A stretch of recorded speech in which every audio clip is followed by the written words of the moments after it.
नमस्कार दोस्तों। तो आज के वीडियो का टॉपिक है एसिंक एंड अवेट। जो एसिंक्रोनस प्रोग्रामिंग होती है सी शार्प में, उसके बारे में हम जानेंगे। और आखिर ये हमारी जो जो नॉर्मल सिंक्रोनस प्रोग्रामिंग होती है उससे कैसे अलग है और इसका यूज़ कहाँ कहाँ आता है, हम इसके बारे में जानेंगे। तो वीडियो शुरू करने से पहले आप इस चैनल को सब्सक्राइब कीजिए और बेल आइकन दबाइए ताकि आपको इजी सी शार्प के जो टिप्स एंड ट्रिक्स हैं वो आपके पास डेली आते रहे। ठीक है, तो सब्सक्राइब कीजिए और बेल आइकन दबाइए। तो शुरू करते हैं हम। तो इसके अंदर ये हमारा विजुअल स्टूडियो है।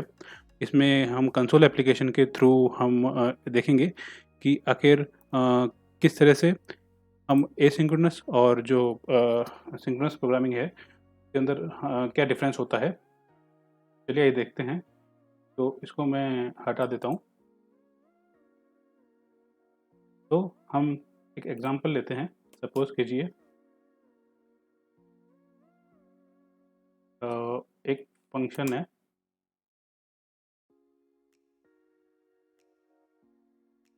ये प्रिंट नेम, ठीक है। तो console dot write line, suppose कीजिए मैंने अपना नाम प्रिंट करवा दिया। और दूसरा फंक्शन है प्रिंट, सपोज कीजिए इसमें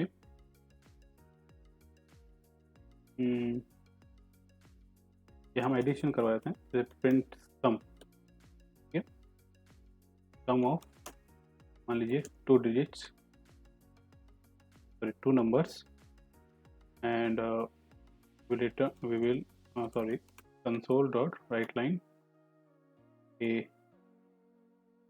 सम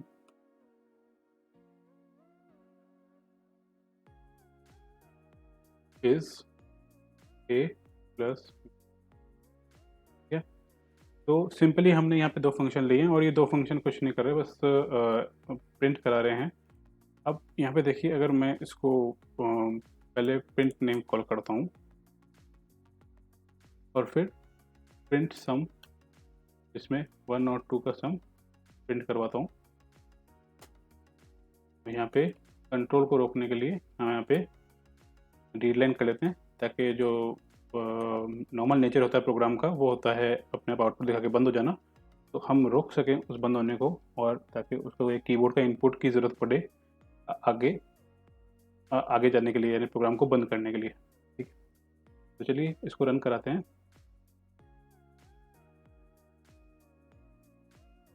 तो आपने देखा इसने प्रिंट कर दिया नेम और सम।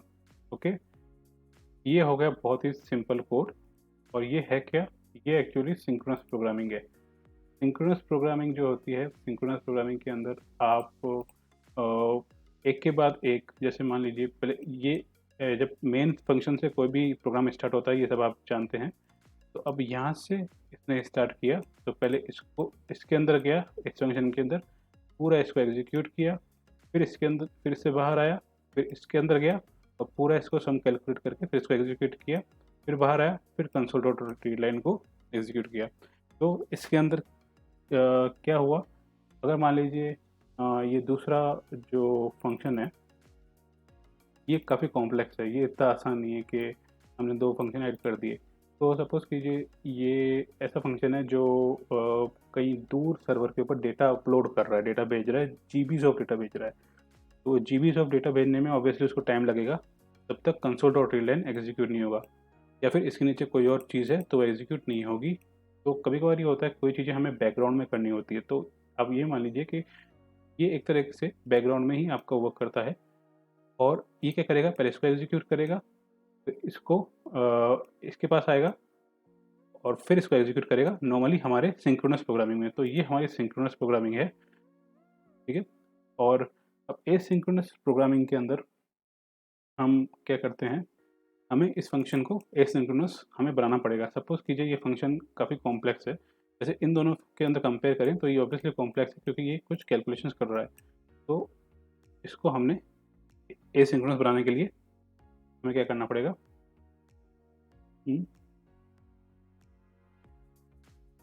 इसको हमें टास्क लिखना पड़ेगा, ठीक है, टास्क और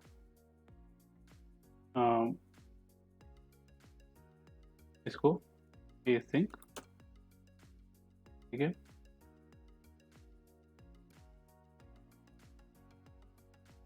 तो इसको हमें टास्क डॉट रन ये करना पड़ेगा, ठीक है। और इसको कराना पड़ेगा हमें अवेट। अवेट का मतलब है कि इस टास्क को आप जो अगर ये कॉम्प्लेक्स टास्क है काफ़ी, तो इसको आप वेटिंग के अंदर ले जाके आगे वाले टास्क को एग्जीक्यूट कर सकते हैं, जो है अपना कंसोल डॉट रीड लाइन, ठीक है। तो इसको अब देखते हैं इसका आउटपुट क्या होगा, ठीक है। ये है, तो थोड़ा आपने देखा होगा, थोड़ा सा वेट करने के बाद वो सम आया। अब इसमें उसमें दिखाता हूँ, अगर मैं इसमें करता हूँ console dot write line, suppose कीजिए थर्ड प्रिंटिंग, या थर्ड लाइन, तो हमने रन किया।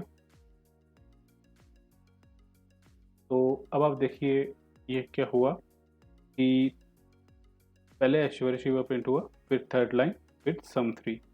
तो इसका मतलब क्या है, इसका मतलब ये है कि उसने सम के होने के वेट नहीं किया, उसने क्या किया, सीधे थर्ड लाइन को प्रिंट कर दिया, ओके। तो ये हमारा एसिंक्रोनस मेथड्स होते हैं। अब इसमें आगे और भी कई चीज़ें होती हैं, जैसे क्रॉस थ्रेडिंग ऑपरेशंस, जिसमें आप एक थ्रेड से दूसरे थ्रेड के ऊपर जो एलिमेंट्स होते हैं उनको एक्सेस करते हैं। वो हम आगे वाले वीडियो के अंदर, एडवांस वीडियोस के अंदर हम उसको ट्राई करेंगे। फिलहाल के लिए अगर आप कोई भी दिक्कत आती है इसमें इस तरह की क्रॉस थ्रेडिंग की, तो आप नीचे कमेंट्स में लिख सकते हैं, नहीं तो ये आप इसके ऊपर ट्राई कीजिए, खुद ट्राई कीजिए इसको, और आप खुद देखिए कि आखिर कैसे किस तरह से अब ये आपके काम आ सकता है। तो जैसे मैंने बताया, ये कई जगहों पे काम आता है। सबसे बड़ी इसकी एप्लीकेशंस आप देखेंगे, जैसे आप फेसबुक और व्हाट्सएप इस तरह के जो आप काम में लेते हैं, ऐप्स वगैरह, या फिर कोई भी आप वेबसाइट काम में लेते हैं, तो उसमें आप जो देखते हैं कि आपके नोटिफिकेशंस भी आते रहते हैं, आपके कोई आप कमेंट पोस्ट करते हैं, वो कमेंट पोस्ट हो जाता है और दूसरी चीज़ें भी साइड में चलती रहती हैं।